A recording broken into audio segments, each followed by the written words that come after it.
সকলের মঙ্গল কামনা করে আজ একটি ভিডিও করছি। আজ বলবো চন্দ্রদেব ও তারার প্রেম কাহিনী সম্পর্কে কিছু কথা।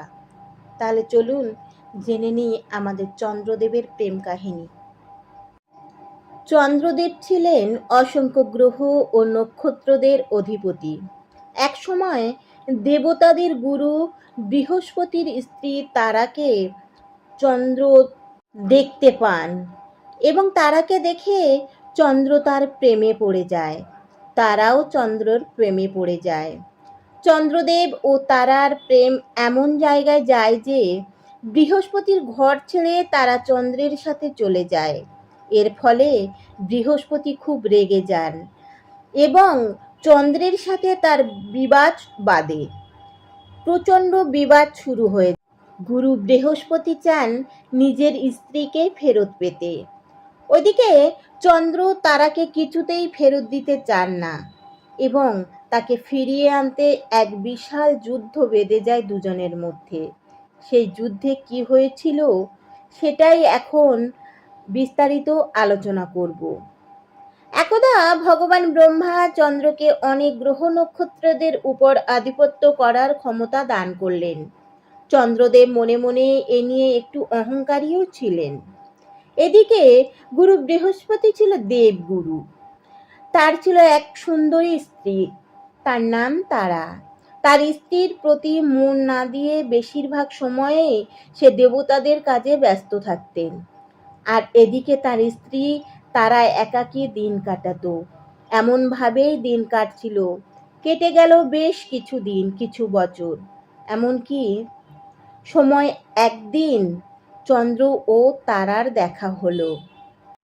এভাবেই একাকী চলতে চলতে এমন সময় চন্দ্র ও তারার দেখা হলো।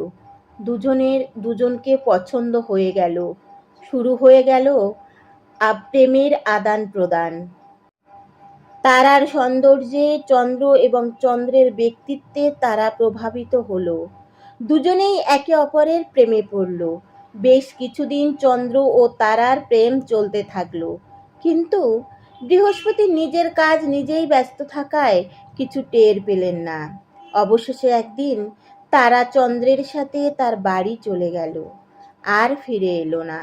বৃহস্পতি প্রথমে এই বিষয়ে আমল দেননি, তিনি কেয়ারই করেননি। কিন্তু বেশ কিছুদিন কেটে গেল, তারা আর ফিরে এলো না। তখন দেবগুরু বৃহস্পতি তার এক শিষ্যকে পাঠালো, কিন্তু তারা ফিরে এলো না। এরপর বৃহস্পতি নিজে চন্দ্রের বাড়ি গেলেন, কিন্তু চন্দ্র তারাকে ফেরত দিতে রাজি হলো না। তখন গুরু বৃহস্পতি রেগে গিয়ে তাকে বলল, তোর লজ্জা করে না? তুই আমার স্ত্রীকে এভাবে অন্যায়ভাবে আটকে রেখেছিস? চন্দ্র হেসে বললেন, অন্যায়ভাবে? আমি তো তারাকে জোর করে রাখিনি, সে যেতে চাইলেই যেতে পারে। কিন্তু তুমি কি দিয়েছ তাকে যে সে তোমার সাথে যাবে? এতটুকু সময় দিয়েছ ওর জন্য? একবারও জানতে চেয়েছ ও কি চায়? খবরদার, বলে গর্জে উঠলেন বৃহস্পতি। আমাদের বিষয় নিয়ে তোমার সাথে আলোচনা করতে চাই না চন্দ্রদেব। মনে রেখো, তুমি যা করছো তা ব্যভিচার। আমি তোমার গুরু, আর তারা তোমার গুরু পত্নী। গুরু পত্নী মায়ের সমান। তুমি জানো না এসব? আমি অভিশাপ দিতে পারি তোমায়। দিতে পারো তো দাও। একথা বললেন চন্দ্র। যার নিজের ঘর সামলানোর ক্ষমতা নেই, সে আবার অভিশাপ দেবে? আর হ্যাঁ, ব্যভিচার প্রসঙ্গে বলে রাখি, প্রতি ঋতুচক্রের পর নারী শুদ্ধ এবং নতুন হয়ে ওঠে। আমাদের মিলনে কোনো ব্যভিচার নেই। এবার যেতে পারো গুরু বৃহস্পতি। চন্দ্র নিজের ঘরে ফিরে গেল। বৃহস্পতি তার দরজায় দাঁড়িয়ে ফুঁসতে লাগলো। বাড়ি ফিরে এসে বৃহস্পতি তারার অনুপস্থিতি অনুভব করলো। একা হয়ে পড়ল, খুব ভেঙে পড়ল ভেতর থেকে। এতদিন যে স্ত্রীর দিকে ভালোভাবে চেয়ে দেখেনি, তার কথা মনে করে তার বুকের ভেতরটা কেমন হতে লাগলো। কষ্টে সে আরও কিছুদিন কাটালো, কিন্তু একাকী তারও ভালো লাগছিল না। আবার সে চন্দ্রের বাড়ি এলো।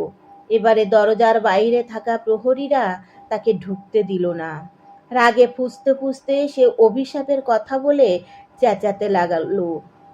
বৃহস্পতির চিৎকার শুনে চন্দ্র বাড়ির ভেতর থেকে বাইরে এলো। সে দেবগুরুকে বলল, আগেও বলেছি, আবারও বলছি, যদি তারা নিজের থেকে যেতে চায় যেতেই পারে, কিন্তু তোমার কথায় ওকে আমি ছাড়ছি না। তোমার অভিশাপ দেওয়ার ইচ্ছে হলে যত খুশি দাও, যা ইচ্ছে হয় করো। বলে চন্দ্র আবার ভেতরে চলে গেলেন। এরপর ক্রুদ্ধ বৃহস্পতি ইন্দ্রের কাছে গেল। ইন্দ্র চন্দ্রের বাড়ি দূত পাঠালেন। চন্দ্র কিছুতেই রাজি হলো না। তখন ক্রুদ্ধ ইন্দ্র চন্দ্রালোকে হামলা করার কথা বললেন। খবর পেয়ে দৈত্যগুরু শুক্রাচার্য চন্দ্রকে সাহায্যের কথা জানালো। দেব দানবের যুদ্ধের প্রস্তুতি শুরু হলো।